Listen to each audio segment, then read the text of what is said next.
Sa ngalan ng Ama at ng Anak at ng Espiritu Santo. Amen. Panginoong Diyos na mapagmahal, sa katahimikan ng sandaling ito ay lumalapit kami sa iyo na may pusong uhaw sa pag-ibig. Hindi ang pag-ibig na panandalian, hindi ang pag-ibig na may kondisyon, kundi ang pag-ibig na nagmumula sa iyo. Ang pag-ibig na walang hanggan, tapat, at hindi kailanman nagkukulang.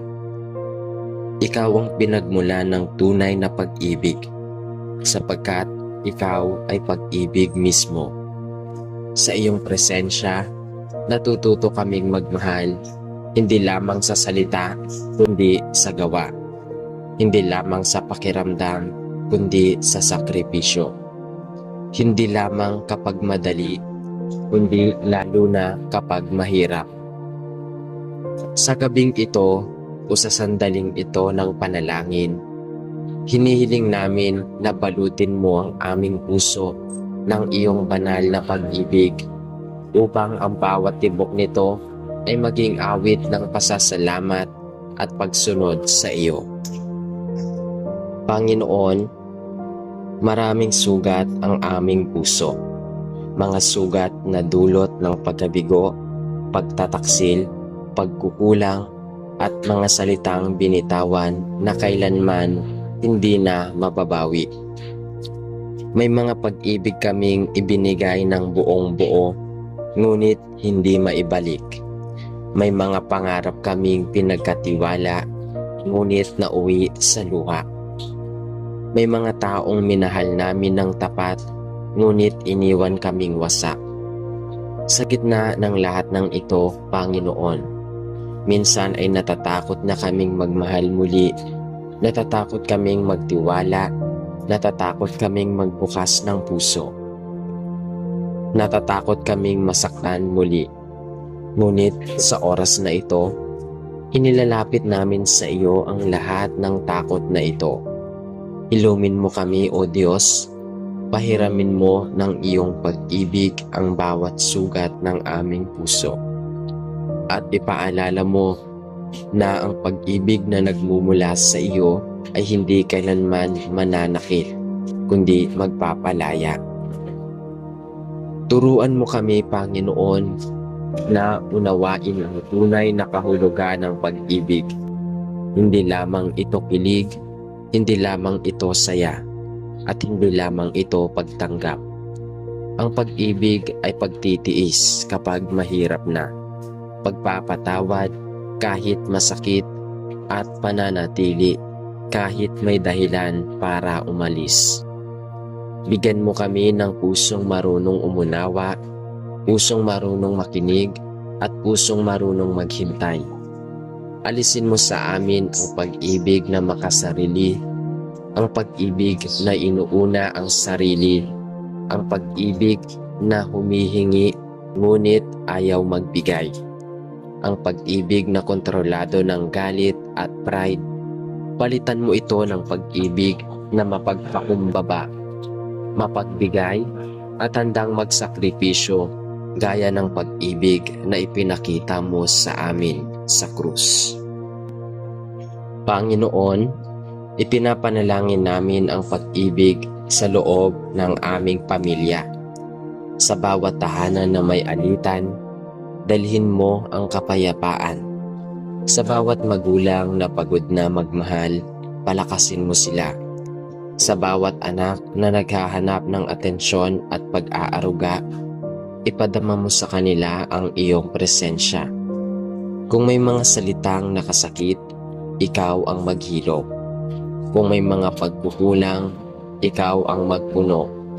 Itanim mo sa aming mga puso ang pag-ibig na marunong magpatawad, ang pag-ibig na marunong umintindi, at ang mga pag-ibig na marunong magsakripisyo para sa ikabubuti ng bawat isa.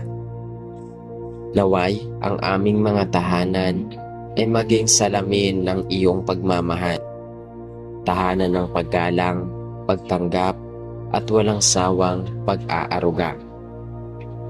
Panginoon, Dalangin din namin ang pag-ibig sa pagitan ng mag-asawa at magkasintahan. Sa mga pusong pinagtagpo mo, ingatan mo ang kanilang samahan. Turuan mo silang magmahal, hindi lamang sa panahon ng kasaganahan, kundi lalo na sa panahon ng pagsubok. Kapag dumating ang hindi pagkakaunawaan, ikaw ang maging sentro ng kanilang pag-uusap. Kapag napalitan ng pagod ang kilig, ikaw ang magpaalala kung bakit sila nagsimula. At kung may mga pusong naghiwalay, Panginoon, yakapin mo sila sa kanilang pagdadalamhati. Ipaalala mo sa kanila na kahit nawala ang isang pag-ibig, hindi kailanman mawawala ang iyong pagmamahal. Ikaw ang Diyos na muling bumubuo ng wasak at nagbibigay ng bagong simula sa mga pusong sugatan. Panginoon, ipinapanalangin din namin ang mga nag-iisa, mga pusong naghihintay, mga pusong tila nakakalimot, at mga pusong nagtatanong kung may nagmamahal pa ba sa kanila. Ipaalala mo sa kanila na sila ay mahalaga, pinili at minahal ng buong buo, na bago pa man sila mahalin ng sino man dito sa mundo, minahal mo na sila mula pa noong una. Kung ang nag-iisa ay bahagi ng kanilang paglalakbay ngayon, gawin mo itong panahon ng paghilom, pagtuklas at paglalim ng relasyon sa iyo. Turuan mo silang mahalin ang sarili sa paraang hindi makasarili, kundi makabuluhan. Pagmamahal na marunong mag-ingat, magpatawad, at magpahalaga sa sariling dignidad bilang iyong anak. Panginoon, tulungan mo rin kaming magmahal sa kapwa, kahit sa mga mahirap mahalin, kahit sa mga sumakit sa amin, kahit sa mga hindi kailanman humingi ng tawad. Alam naming hindi ito madali at madalas ay lampas ito sa aming kakayahan. Ngunit ikaw ang nagbigay ng utos na magmahal, at ikaw rin ang nagbigay ng lakas upang ito'y maisagawa. Palitan mo po ang galit sa aming puso ng habag, ang paghihiganti ng kapatawaran at ang paghusga ng pag-unawa. Ipaalala mo sa amin na ang bawat taong aming nakakasalamuha ay may sariling sugat, sariling laban at sariling kwento. Tulungan mo kaming maging daluyan ng iyong pag-ibig sa pamamagitan ng aming mga salita, kilos at katahimikan. Panginoon, patawarin mo kami sa mga pagkakataong nambigo kaming magmahal. Sa mga panahong mas pinili naming manahimik kaysa umunawa. Mas pinili naming maghusga kaysa makinig, at mas pinili naming ipaglaban ang pride kaysa ang relasyon. Linisin mo ang aming puso at bigyan mo kami ng panibagong simula. Turuan mo kaming magmahal gaya ng pagmamahal mo sa amin. Pag-ibig na hindi sumusuko, pag-ibig na hindi naniningil, at pag-ibig na patuloy na nagbibigay kahit walang kapalit. Naway sa bawat araw, mas maging kahawig namin ang iyong puso. Panginoon, ibinibigay namin sa iyo ang lahat ng uri ng pag-ibig sa aming buhay. Ang masaya at ang masakit, ang buo at ang wasak, ang nagsisimula at ang nagwawakas. Ikaw ang may hawak ng bawat kwento, at ikaw ang may kakayahang gawing maganda ang lahat sa tamang panahon.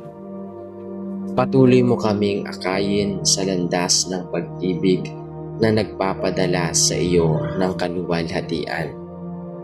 Naway, ang aming buhay ay maging patotoo na ang tunay na pag-ibig ay nagmumula sa iyo at bumabalik sa iyo. Panginoon, salamat sa iyong walang hanggang pag-ibig. Pag-ibig na hindi napapagod, hindi nauubos, at hindi kailanman bumibitaw. Sa pag-ibig mong ito, kami ay kumakapit. Dito kami humuhugot ng lakas at dito kami umaasa. Naway ang bawat hininga namin ay maging tugon sa iyong pagmamahal at ang bawat araw ng aming buhay ay maging alay ng pag-ibig pabalik sa iyo. Lahat ng ito ay aming itinadalangin, buong pagpapakumbaba at pagtitiwala sa banal na pangalan ni Jesus. Amen. Aming mapagmahal at makapangyarihang Diyos, sa pagtatapos ng araw na ito ay buong pagpapakumbaba namin lumalapit sa iyo. Habang ang mundo ay unti-unting tumatahimik at ang dilim ng gabi ay bumabalot sa paligid, nais naming ihabilin sa iyo ang aming sarili, ang aming pamilya, at ang lahat ng mahalaga sa amin. Salamat Panginoon sa iyong walang sawang pag-iingat sa buong maghapon. Sa bawat takbang na hindi namin namalayan ay ikaw pala ang gumagabay. Sa bawat panganib na hindi namin nakikita ay ikaw pala ang naglayo. At sa bawat sandaling kami ng hina ay ikaw ang nagbigay ng lakas. Sa gabing ito, iniaalay namin sa iyo ang aming pahinga, ang aming pagtulog at ang aming kinabukasan. Panginoon, bago kami pumikit at magpahinga, hinihiling namin na linisin mo muna ang aming puso at isipan. Kung may mga alalahanin, takot o bigat na aming dinadala, iniaabot namin ito sa iyo. Kung may mga salitang nakasakit sa aming nasambit, patawarin mo kami. Kung may mga kasalanang aming nagawa, sadyang man o hindi, huwag mo kaming hayaan na dalhin ang bigat nito sa aming pagtulog. Hugasan mo kami ng iyong biyaya, patawarin mo kami sa pamamagitan ng iyong awa, at hayaan mo kami mahiga na may kapayapaan, konsensya at malinis na puso. Panginoon, hinihiling namin ang iyong banal na proteksyon sa gabing ito. Ikaw ang aming kandungan at tanggulan, ang aming sandigan sa oras ng panganib. Balutin mo ng iyong makapangyarihang kamay ang aming tahanan.